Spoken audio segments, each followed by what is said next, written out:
Okay, so AI, right? It's everywhere you look these days, and everyone's wondering, like, how is this going to change our work lives? You know? Yeah. And I don't just mean like, will robots steal our jobs, although maybe, but also how will it impact how we feel about our work or like well-being at work, right? Yeah. Yeah. And for us, well-being at work, it's not just about like avoiding burnout, although obviously that's huge, but it's also about feeling good about the work you do, feeling supported, feeling like engaged with your work. So can AI actually make that happen? Can AI make our work lives better? Right. It's a big question. Like timely too, right? It is, totally. People are talking about it. Yeah, yeah. And actually, that's what we're diving into today using this document as our guide.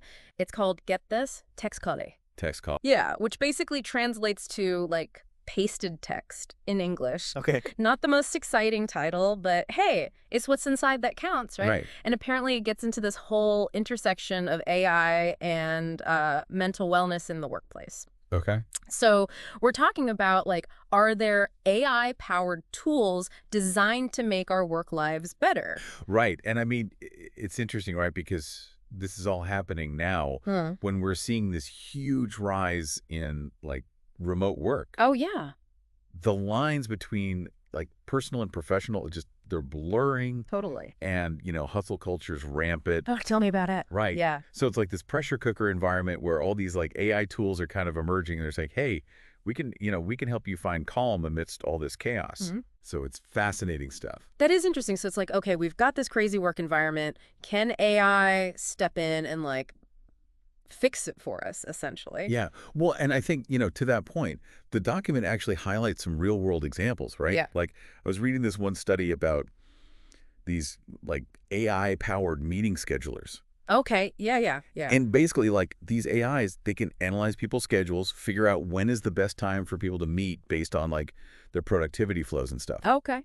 And they found that these AI schedulers, by like optimizing for people's focus time and reducing that whole meeting fatigue thing, Right. they led to something like a 20% increase in what they were calling deep work time Right. for employees. 20%. 20%. Okay, now that's a benefit I can get behind. But how does that actually work? Like, are we talking about AI just taking over our calendars and we just do what it says? Well, no, it's not that extreme. It's more nuanced than that. Like imagine an AI that, it looks at your work patterns. Okay. It sees when you're like super productive. It sees when you're getting slammed with like a million emails. Right, right, And then it takes all that data, right. right? And it's like, okay, based on everybody's patterns, here are the optimal times for us to all get together for this meeting. Okay.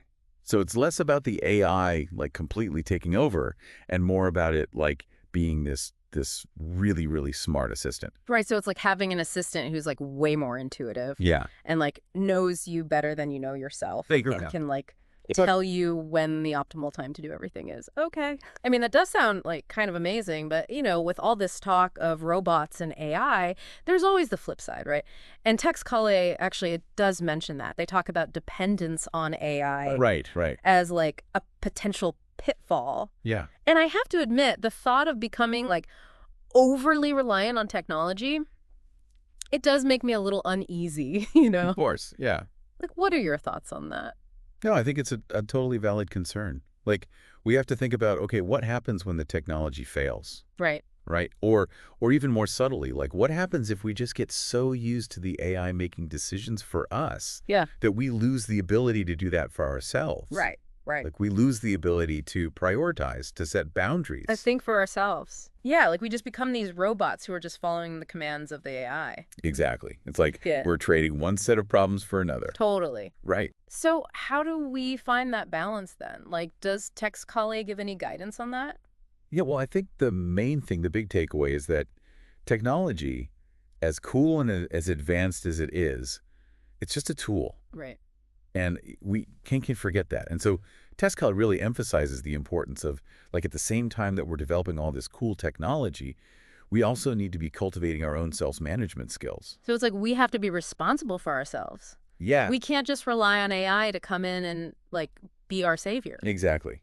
Exactly. Like set boundaries for yourself, Okay. prioritize your well-being, create a work culture that supports that with or without AI. So it's not about AI being the solution. It's about it being like this support system. Yeah, But ultimately, we still have to be the ones to take charge you got it. of our own well-being. Yeah, harness the power of the technology, but don't forget about yourself. Don't forget about yourself. All those human needs, those human capabilities. That is such an important point. It's so easy to get caught up in all the excitement about AI, about robots and all this stuff, that we forget that, we're still human beings. Right. And we need to create a work environment that works for us.